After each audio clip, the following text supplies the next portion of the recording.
Alors, mes amis, on se retrouve dans le temps ordinaire et on se retrouve donc dans ce temps de mission qui est l'ordinaire de l'Église, ce qu'elle a à accomplir, ce qu'elle a à réaliser au cœur de ce monde. Et la première parole qui nous est proposée est du prophète Jérémie, un prophète intéressant, un jeune prophète qui ne voulait pas plus que ça être prophète. Et Dieu lui dit, avant même de te former dans le sein de ta mère, je te connaissais. Est-ce qu'on sait qu'on est connu depuis fort longtemps? Et qu'il y a une identité en nous. Il y a une volonté en nous. Il y a un projet de Dieu, je dirais pas en nous, que nous sommes.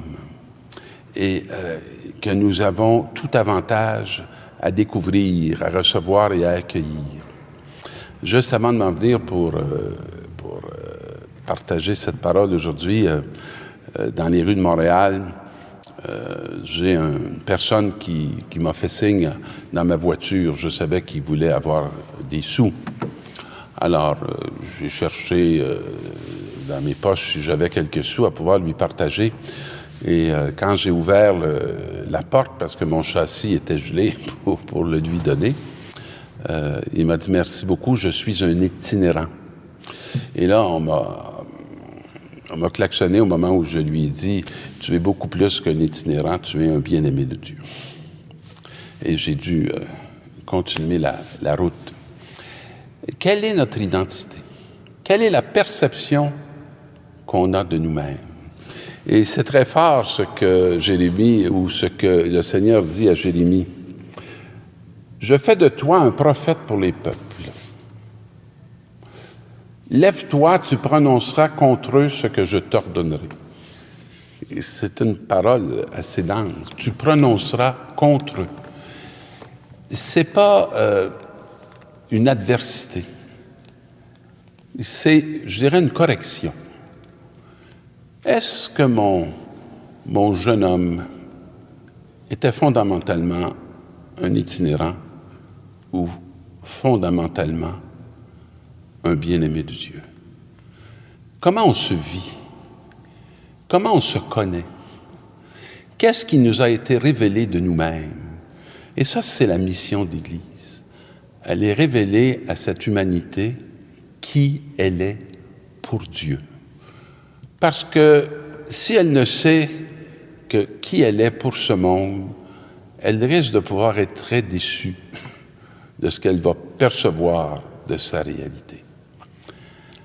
Dans la seconde lecture qui nous parle de l'hymne à la charité, qui est le texte le plus choisi pour les préparations au mariage, alors on veut nous indiquer que si il nous manque l'amour, on n'est rien. On peut faire les plus grandes choses, on peut se faire brûler, on peut épouser les causes, mais si fondamentalement, elles ne sont pas assises sur l'amour que Dieu a déposé en nous, cela ne sert à rien.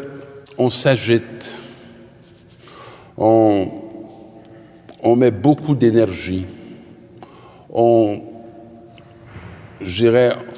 brasse beaucoup de choses, beaucoup d'affaires, mais il n'y a pas là de fécondité. Parce que ce qui donne valeur à ces réalités, c'est la qualité de l'amour avec lequel on accomplit le service. J'en dis pas davantage sur ce texte qui est tellement riche qu'on pourrait commenter des heures de temps.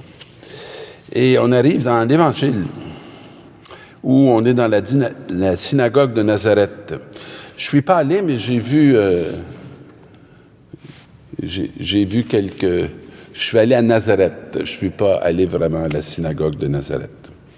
Et on nous parle de ce moment où Jésus va dire cette parole de l'Écriture que vous venez d'entendre, c'est aujourd'hui qu'elle s'accomplit. Et tous lui rendaient témoignage. C'est comme si tous avaient quelque chose à dire sur Jésus. Tous avaient été comme témoins de réalité qu'il avait accomplie. Et il s'étonnait du message de grâce qui sortait de sa bouche et il se demandait, n'est-il pas le fils de Joseph? Alors, je ne sais pas à qui on relie. Vous savez, dans les anciennes familles canadiennes, québécoises, on dit, ah ben lui, c'est le fils d'un tel. Puis, ah oui, ça, c'est Georges, le fils d'Alexandre. Ça, c'est...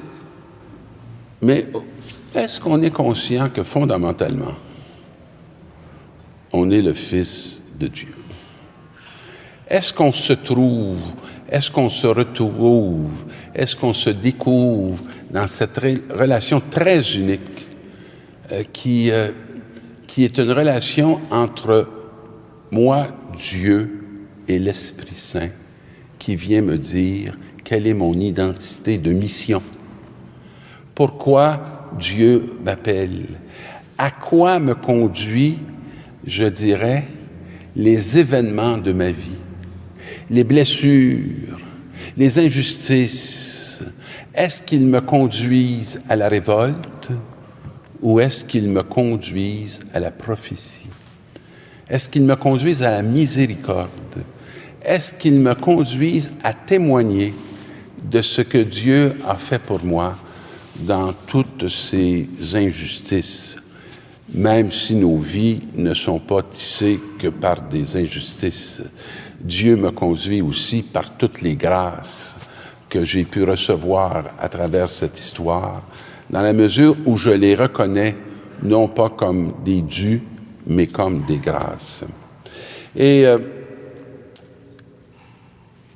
Jésus va leur adresser une parole qui n'est pas une parole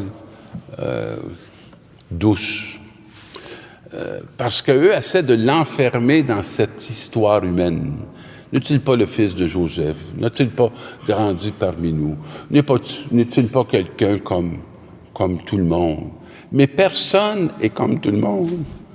Chacun est unique. Et chacun, dans son intimité, s'il refait cette lecture de son histoire sacrée, de son histoire sainte, va entendre, va reconnaître un appel très précis et très particulier. Et il leur dit, sûrement vous allez me citer ce dicton, « Médecin, guéris-toi toi-même. Nous avons appris tout ce qui s'est passé à Capharnaüm. Fais donc de même ici dans ton pays. » Et c'est comme s'ils sont en train de lui demander de faire des preuves. Refais ici ce qu'on a entendu que tu faisais là-bas. Prouve-nous, montre-nous. Et là, Jésus va leur répondre, « Je vous le dis, aucun prophète n'est bien accueilli dans son pays. Et Dieu, si on ne l'accueille pas, il ne peut rien opérer pour nous, parce qu'il n'opérera pas contre nous. Il va opérer avec nous. » Et il leur cite cette réalité au temps du prophète Élie, lorsque la sécheresse et la famine ont sévi pendant 3 ans et demi, il y avait beaucoup de veuves en Israël, et pourtant Élie n'a été envoyé vers aucune d'entre elles. Et lorsque nous n'accueillons pas, nous qui sommes la terre de Dieu, qui sommes les bénis de Dieu, lorsqu'on ne l'accueille pas, Dieu va opérer là où il va être accueilli. Qu'il soit catholique, qu'il soit protestant, qu'il soit athée. Là où il sera reçu, il pourra faire don de ses merveilles. Alors demandons cette grâce d'avoir un cœur accueillant et reconnaissant de cet amour qui est bien unique pour chacun de nous. Et soyons témoins de cet amour universel que Dieu a pour toute notre humanité. Bonne semaine.